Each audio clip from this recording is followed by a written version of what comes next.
La proximité, qui est effectivement une valeur importante pour nous, a dicté et a dirigé l'ensemble de l'aménagement, le design et le choix des gens avec qui on a transigé pour l'aménagement de la station carrière. D'abord et avant tout, en termes d'identité, vous le voyez, c'est résolument moderne, très innovateur, très futuriste comme approche. Et ça colle à l'image de marque qu'on souhaite développer au niveau de notre organisation. Dans l'aménagement, c'est résolument fluide. Donc, ce qu'on voulait, c'est que les gens qui visitent notre station carrière puissent aisément voir les postes qui sont disponibles et consulter les gens dans un esprit vraiment très ouvert. Le troisième choix, la sélection des gens avec qui on a travaillé. Évidemment, on parle d'une firme de réputation internationale, une firme d'architecture québécoise, et on en est très fiers d'avoir pu travailler avec une firme québécoise. C'est la firme Edifica qui est connue pour des réalisations autant au Québec avec la nouvelle salle de l'OSM, dans l'ensemble canadien, mais aussi beaucoup de réalisations au niveau du marché américain, surtout à New York avec Bose, les boutiques Bose et Barneys qui sont des fleurons du commerce de détail.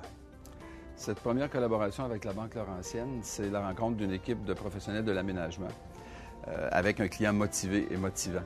Je dirais presque un client parfait pour une firme d'architecte parce que c'est un client qui nous demande de l'aider à exprimer sa personnalité commerciale et qui nous demande de le faire en cherchant des solutions qui sont innovatrices.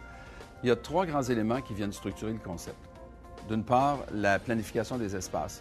Le programme qui nous était donné était simple, mais il fallait trouver une façon de conjuguer ces différents espaces-là pour assurer la clarté de l'espace quand les gens y viennent. Alors, ce qu'on a fait, c'est qu'on a placé les postes de recruteurs à une extrémité, le service télébancaire à une autre extrémité, avec la zone d'accueil en plein centre, de façon à ce qu'il y ait un espace vaste qui se dégage entre ces deux fonctions principales-là. Et vers l'arrière, on a aussi les salles d'entrevue qui sont l'éventuel aboutissement d'une discussion entre un candidat potentiel et son recruteur.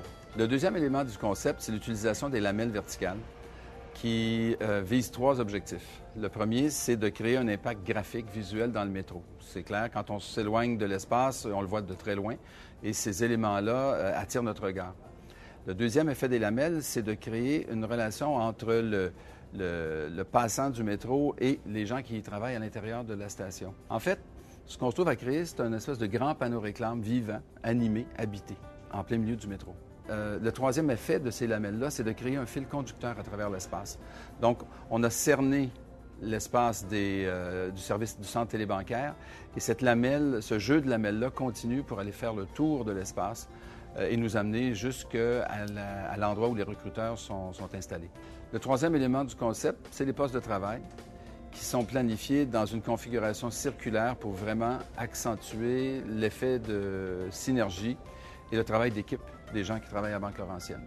On retrouve ça aussi bien du côté du centre télébancaire que du côté des recruteurs. Et la présence de la technologie est évidente. On veut vraiment faire voir aux gens à quel point le travail qui se fait en mode instantané, à quel point c'est branché sur tout ce qui se passe dans le monde bancaire et dans le monde qui nous entoure. En fait, c'est un concept unique, mais c'est surtout une première dans l'industrie bancaire canadienne. On en est très fiers parce que ça colle résolument avec le positionnement que nous souhaitons adopter au Québec. Donc, un positionnement dynamique, moderne et résolument axé, tourné vers nos clients.